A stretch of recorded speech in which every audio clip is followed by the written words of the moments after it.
इस दुनिया में कुछ लोग पूछते हैं कि क्या राम से तू है। उन लोगों से मैं कहना चाहता हूं कि राम से तू है। नमस्ते दोस्तों, आपका स्वागत है। आप देखना शुरू कर चुके हैं मेरी नई लर्निंग सीरीज सीखोगे नहीं तो जीतोगे कैसे, और मेरा नाम है आरजे कार्तिक। सबसे पहले दिवाली की आपको बहुत सारी शुभकामनाएं। रामायण से सीखने के लिए काफी कुछ है, लेकिन आज हम रामायण के उस संवाद की बात करेंगे जिससे आप काफी कुछ सीख सकते हैं, यहां तक कि सब कुछ सीख सकते हैं। इंद्रेश कुमार उनियाल साहब ने एक ब्लॉग लिखा है भगवान श्री राम और मां शबरी के संवाद पर, और आज मैं कोशिश करूंगा उस ब्लॉग के जो अंश हैं वो आप तक पहुंचाऊं, ताकि आप समझ पाएं कि उस संवाद से ही कितना कुछ सीखा जा सकता है। भगवान श्री राम जब मां शबरी से मिलने के लिए जंगल में पहुंचे तो मां शबरी ने कहा, पहले तो एक टक उस पुरुषोत्तम को निहारती रही, उसके बाद कहने लगी, कहो राम, शबरी की डीह ढूंढने में कोई कष्ट तो नहीं हुआ। भगवान श्री राम ने कहा कि मां, मुझे तो आना ही था, इस कष्ट का क्या मोल। तब मां शबरी कहने लगी, जानते हो राम, मैं नहीं जानती थी कि तुम कौन हो, कहां से आओगे। तुम्हारे जन्म से पहले से ही मुझे मालूम था कि मुझसे मिलने के लिए कोई पुरुषोत्तम इस जंगल में अवश्य आएगा।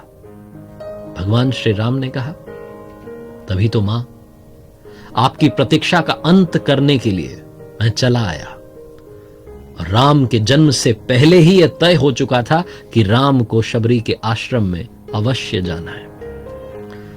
मां शबरी कहने लगी कि जानते हो प्रभु, भक्ति के दो भाव होते हैं, पहला मरकट भाव और दूसरा मार्जार भाव। बंदर का बच्चा अपनी मां के पेट को पकड़ करके रहता है पूरी शक्ति के साथ, उसे भरोसा होता है कि मां गिरने नहीं देगी। भक्त का भी यही भरोसा होता है, भगवान को पकड़े रहता है कि भगवान मुझे संभाल लेंगे। लेकिन मैंने ये भाव नहीं अपनाया। मैं तो उस बिल्ली के बच्चे की तरह थी जो निश्चिंत था कि मेरी मां मुझे संभाल लेगी। उसकी मां उसे मुंह में लेकर के इधर से उधर जहां पहुंचाना होता है पहुंचा देती है। मैं उसकी तरह निश्चिंत थी कि मेरे राम को तो आना ही होगा। यह है मार्जार भाव। भगवान श्री राम कुछ नहीं बोले, सिर्फ मुस्कुरा कर रह गए। तब प्रभु श्री राम से मां शबरी ने कहा कि जानते हो राम, बुराई में भी तनिक अच्छाई छुपी होती है। कहां सुदूर उत्तर के तुम और कहां दक्षिण की मैं, कहां रघुकुल के तुम भविष्य और कहां मैं वन की वनवासिनी। अगर रावण का वध करना नहीं होता, अगर रावण को मारना नहीं होता, तो क्या तुम आते। भगवान श्री राम गंभीर हो गए। भगवान श्री राम कहने लगे कि क्या रावण का वध करने के लिए राम आया है? रावण का वध तो लक्ष्मण अपने पैरों से बाण चला के कर सकता है। राम तो आया है अपनी मां से मिलने, ताकि इस भारत राष्ट्र के इतिहास की जब बात हो तो याद रखे जनता कि इस राष्ट्र का निर्माण क्षत्रिय राम और उसकी वनवासिनी मां ने मिलकर के किया है। जब कोई भारत की परंपराओं पर उंगली उठाए तो काल उसका गला पकड़ के कहे कि नहीं, ये एकमात्र दुनिया की ऐसी सभ्यता है जहां एक राजपुत्र वन में प्रतीक्षा करती एक दरिद्र वनवासिनी से भेंट करने के लिए 14 वर्ष का वनवास स्वीकार कर लेता है।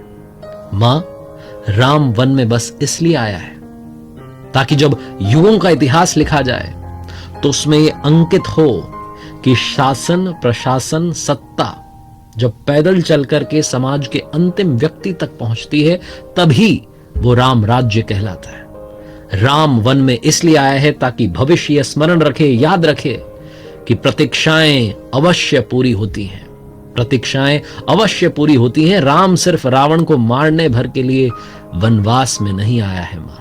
मां शबरी प्रभु श्री राम को बस एक टक देखती रह गई। भगवान श्री राम ने फिर मां शबरी से कहा कि राम की वन यात्रा रावण युद्ध के लिए नहीं है माता। राम की यात्रा प्रारंभ हुई है भविष्य के आदर्शों की स्थापना के लिए। राम निकला है ताकि विश्व को यह संदेश दे सके कि मां की अवांछनीय इच्छाओं को पूरा करना ही राम होना है। राम निकला है ताकि भारत राष्ट्र को यह सीख दे सके कि किसी सीता के अपमान का दंड असभ्य रावण के पूरे साम्राज्य के विध्वंस से पूरा होता है। राम आया है ताकि भारत को बता सके कि अन्याय का अंत करना ही धर्म है। और राम आया है ताकि युगों युगों को सीख दे सके कि विदेश में बैठे शत्रु की समाप्ति के लिए आवश्यक है कि पहले देश में बैठी उसकी जो समर्थक शूर्पणखाएं हैं उनकी नाक काटी जाए। राम आया है ताकि युगों युगों को बता सके कि रावणों से युद्ध केवल राम की शक्ति से नहीं बल्कि जंगल में बैठी, वन में बैठी मां शबरी के आशीर्वाद से जीते जाते हैं।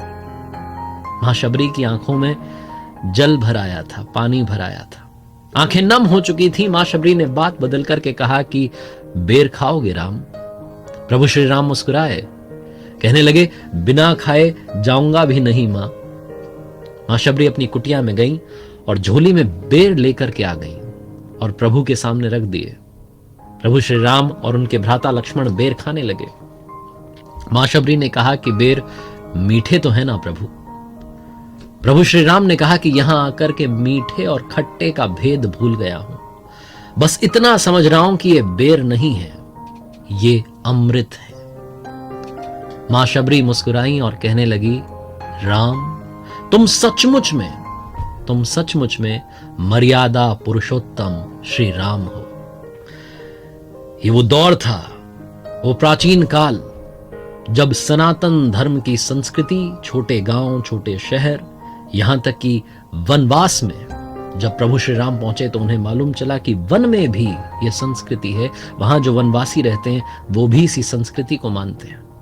मां शबरी का ज्ञान कई सारे विद्वानों से ज्यादा था। मां शबरी और प्रभु श्री राम का यह संवाद जो अपने आप में अद्भुत है, रोंगटे खड़े कर देने वाला है, काफी कुछ सिखाने वाला है। उम्मीद है आपने सीखा होगा। इंद्रेश कुमार उनियाल साहब का धन्यवाद जिन्होंने ब्लॉग लिखा और जिनके माध्यम से बात आज आप तक पहुंच पाई। एक बार फिर से मैं आरजे कार्तिक आपसे कहना चाहता हूं, कर दिखाओ कुछ ऐसा कि दुनिया करना